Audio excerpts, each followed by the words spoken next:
जैसा कि last episode में हमने देखा कि सीनियर कांगबू ने जीनियस बैटल के सारे रूल्स समझा दिए थे और फिर इसके बाद सभी वॉरियर्स को पोर्टल्स के थ्रू बैटल अरीना में भेजना शुरू कर दिया था। और उसी दौरान बवाता ने भी लुओ फेंग को बता दिया था कि अब वहां पर बैटल के दौरान जो भी करना है सब तुम्हें खुद करना है, मैं वहां तुम्हारी हेल्प नहीं कर पाऊंगी।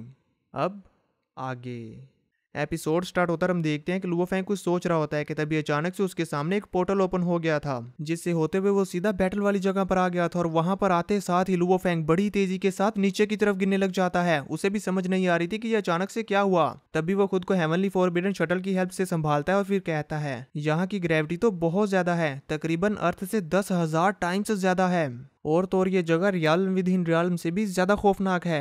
ये सोचते हुए फैंग अपने आसपास के एरिया को देख रहा होता है कि तभी अचानक से वो देखता है कि जो भी वॉरियर्स यहाँ पर आ रहे हैं उन्होंने आते साथ ही एक दूसरे पर हमला करना शुरू कर दिया था। तो अब फैंग भी अपना आर्मर वेयर करते हुए फाइट के लिए रेडी हो जाता है कि तभी उसी दौरान एक वॉरियर ने बहुत सारे वॉरियर्स को किल करते हुए सीधा फैंग पर हमला करना शुरू कर दिया था।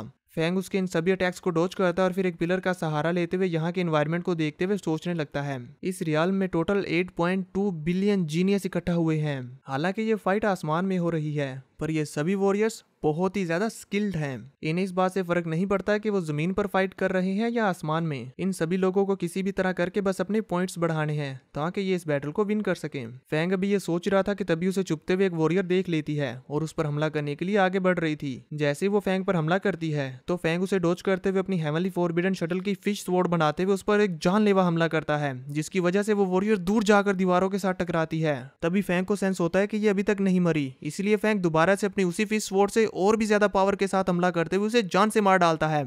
उसे किल करते साथ ही फैंग के सामने एक विंडो ओपन होती है और वहां पर दिखाया जाता है कि उसने कितने वॉरियर्स को किल किया और अब उसकी पोजीशन क्या है। फैंग अभी उसे देख ही रहा था कि तभी अचानक से उसे अपने पीछे कुछ वॉरियर्स के आपस में बात करने की आवाज आती है, जो एक दूसरे से बोल रहे थे यहाँ पर कोई ना कोई तो है, चलो उसे ढूंढते हैं। फैंग उनकी आवाज सुन के वहां पर छुप गया था क्योंकि वो अब इनके साथ फाइट करना नहीं चाहता। उनसे छुपते हुए फैंग अपने मन में सोचता है मैं यहाँ के एनवायरनमेंट के बारे में ज्यादा नहीं जानता, इसलिए मुझे एक्ट करते हुए बहुत ज्यादा केयरफुल रहना होगा। ये सोचने के बाद फैंग वहां से फ्लाई करता हुआ एक और बिल्डिंग में आ जाता है जो कि शांत थी और वहां पर कोई भी वॉरियर मौजूद नहीं था। वहां पर आने के बाद वो यहाँ के माहौल को अच्छे से समझने की कोशिश करता है। वो अपने सामने एक विंडो ओपन करता है और उसमें देखने लगता है कि यहाँ का सारा सिनेरियो कैसा है। इससे फैंग को पता चलता है कि यहाँ पर मौजूद जितने भी पार्टिसिपेंट्स हैं उनमें से जो टॉप 1000 है उन सभी की लोकेशंस नजर आएंगी और वह एक दूसरे को फाइंड करते हुए उनके साथ बैटल कर सकते हैं। और अगर एक दूसरे के साथ बैटल करते हुए इन दोनों में से कोई भी हार जाता है तो हारने वाले ने अब तक बैटल करते हुए जितने भी पॉइंट्स अर्न किए हैं वो सारे के सारे जीतने वाले को मिल जाएंगे। मैप देखते हुए फैंग कहता है क्योंकि पार्टिसिपेंट्स की तादाद बहुत ज्यादा है इसलिए स्टार्टिंग की बैटल्स बहुत ब्रूटल होंगी, स्पेशली उन वॉरियर्स की जो टॉप 1000s में आ रहे हैं। ऐसा इसलिए क्योंकि इनकी लोकेशंस शो हो रही हैं और इन्हें ढूंढना भी आसान है। इसीलिए फैंग वहां पर बैठते हुए अपने मन में सोचता है मुझे पहले अपनी ट्रेनिंग पर फोकस करना चाहिए और जब मैं गॉडली डिसेंडेंट आर्मामेंट की फर्स्ट फॉर्म को मास्टर कर लूंगा तो मेरी एबिलिटीज इंप्रूव हो जाएंगी और मेरे यहाँ पर जीतने के चांसेस भी बढ़ेंगे। ये सब सोचने के बाद फैंग वहां पर फोकस करते हुए अपनी प्रैक्टिस के लिए बैठ जाता है। तभी सीन चेंज होता है और दूसरी तरफ हमें दिखाया जाता है लुओ फेंग के घर का सीन, जहाँ पर हम देखते हैं कि फैंग का एक बच्चा तो बहुत ही शांत होता है जबकि दूसरा बहुत ही ज्यादा शरारती। बड़ा बेटा अपने फादर और अंकल्स की पोजीशंस को देख रहा होता है कि कौन कितना इंप्रूव कर रहा है, जबकि दूसरा बेटा बैकरोल और रोगियों को बहुत परेशान कर रहा था और उनके साथ मस्ती कर रहा होता है, जिसकी वजह से बहुत शोर हो रहा था और बड़ा भाई फोकस नहीं कर पा रहा था। इसीलिए वो अपना टैब उसको फेंक के मारता है और कहता है तुम इतना ज्यादा शोर क्यों मचा रहे हो। बड़े भाई को इतने ज्यादा गुस्से में देखकर छोटा शांत होते हुए कहता है बड़े भाई आप इतना ज्यादा परेशान क्यों हो रहे हैं, वैसे भी हम कौन सा फादर और अंकल्स की फाइट देख पा रहे हैं, हम सिर्फ उनकी पोजीशंस और ऑर्डर्स को देख रहे हैं, ये कितना बोरिंग है।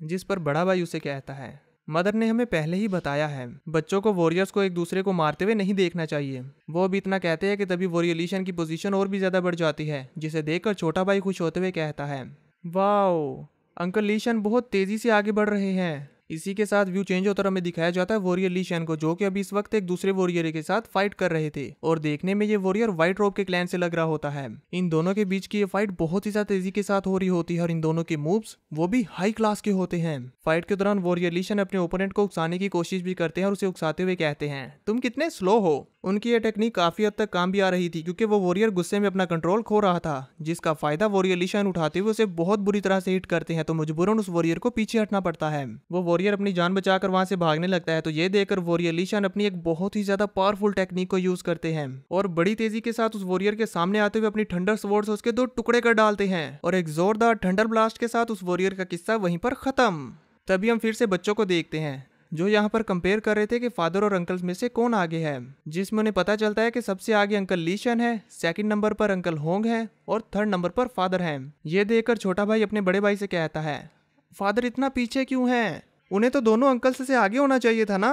तो बड़ा भाई उसे समझाता है असल में फादर यहाँ पर एक स्ट्रेटजी यूज कर रहे हैं जिसे कहते हैं एनर्जी स्टोरिंग, जिस पर छोटा भाई तो काफी हैरान हो गया था और हमें यहाँ पर बैकर रूल का भी एक रिएक्शन देखने को मिलता है। तभी दूसरी तरफ हम देखते हैं कि फैंग ने अपने आसपास गोल्डन हॉर्न बीस्ट की डोमेन को एक्टिव किया हुआ था ताकि अगर कोई उस पर हमला करने के लिए आए तो वो उसे ना मार पाए। साथ ही फिर हम देखते हैं ग्रैंडपा हारग्रेव को जो कि अपने सामने रैंकिंग लिस्ट को देखते हुए खुश हो रहे थे। उनके सामने अपने चहीते स्टूडेंट और लुओ फैंग की रैंकिंग चल रही थी जिसमें वो अपने चहीते स्टूडेंट की रैंकिंग को देखते हुए कहते हैं, नाबिन ये तो बहुत अच्छा कर रहा है और वो लुओ फैंग वो तो खुद ब खुद ही एलिमिनेट हो जाएगा, मुझे नहीं लगता कि वो कुछ कर सकता है।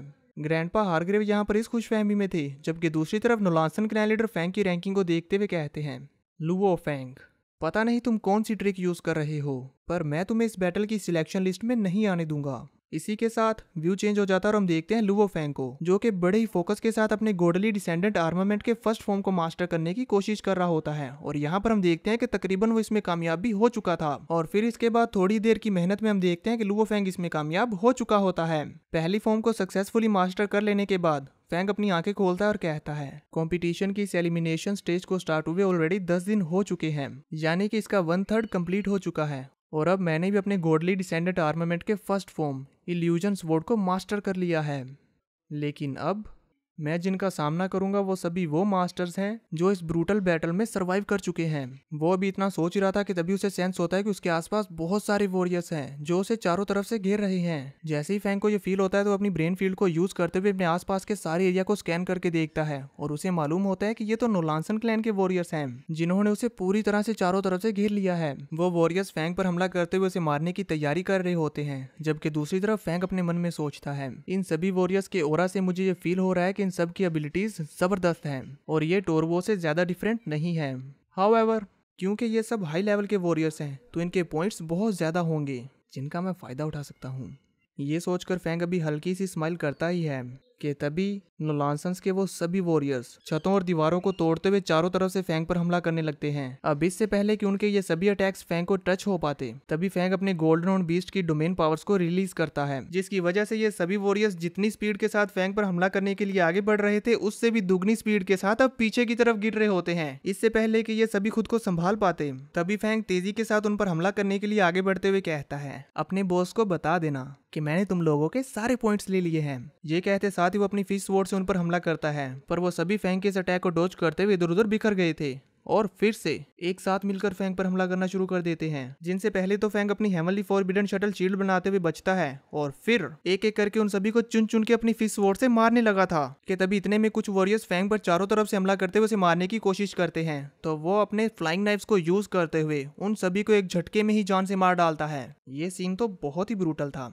और इसी के साथ फैंग ने तकरीबन नोलांसन क्लैन के सभी वॉरियर्स को मार चुका था सिर्फ एक को छोड़कर। वो एक वॉरियर फैंग की नाक में दम कर रहा था तो फैंग उसे मारने की बहुत कोशिश करता है लेकिन वो उसके हर हमले को अपने वेपन से ब्लॉक करता रहता है और जब उसे मालूम हो चुका था कि वो फैंग को अकेला नहीं मार सकता तो वो वहां से अपनी जान बचाकर भागने लगता है। फैंग कहता है, तुम भागना चाहते हो, ये इतना भी आसान नहीं है। और इसी के साथ फैंग ने बड़ी तेजी के साथ उसका पीछा करते हुए उस पर अपने फ्लाइंग नाइफ से हमला करना शुरू कर दिया था पर वह वॉरियर फैंग के सभी अटैक्स को अभी भी ब्लॉक करते हुए डॉज करता जा रहा था और इनकी ये फाइट कितनी ज्यादा डिस्ट्रक्टिव थी वो तो आप स्क्रीन पर देख ही सकते हैं। इसी बीच वो वॉरियर काफी हद तक इंजर्ड हो चुका था पर फिर भी वो भागने से नहीं रुकता कि तभी इतने में अचानक से फैंग एक बिल्डिंग को तोड़ते हुए उसके सामने आ जाता है और अपनी हेवनली फॉरबिडन शटल के काउंटर अटैक से उसको जोरदार हिट करता है जिसे वो वॉरियर डॉज नहीं कर पाता और बहुत बुरी तरह से काफी सारी बिल्डिंग्स को तोड़ते हुए दूर जा गिरा था। अब वो दर्द में चीखते हुए खड़ा होता और कांपती हुई आवाज में फैंग से कहता है, भले ही मैं तुम्हें मार नहीं पाया पर मैं बस तुम्हें अपने साथ यहाँ पर लाना चाहता था। फैंग को उसकी इस बात से घंटा फर्क नहीं पड़ता और वो अपने फ्लाइंग नाइफ्स का यूज करते हुए इसे चीर डालता है। अब इन सभी नोलांसन क्लैन के वॉरियर्स को खत्म करने के बाद फैंग अभी मुस्कुरा ही रहा था कि तभी इतने में उसे अपने पीछे से आवाज आती है, कौन है ये? जैसे ही फैंग पीछे मुड़ के देखता है तो वो देखता है कि एक बड़े हीरोइक अंदाज में पूरी की पूरी टीम खड़ी हुई है और ये टीम भी कोई मामूली सी टीम नहीं थी।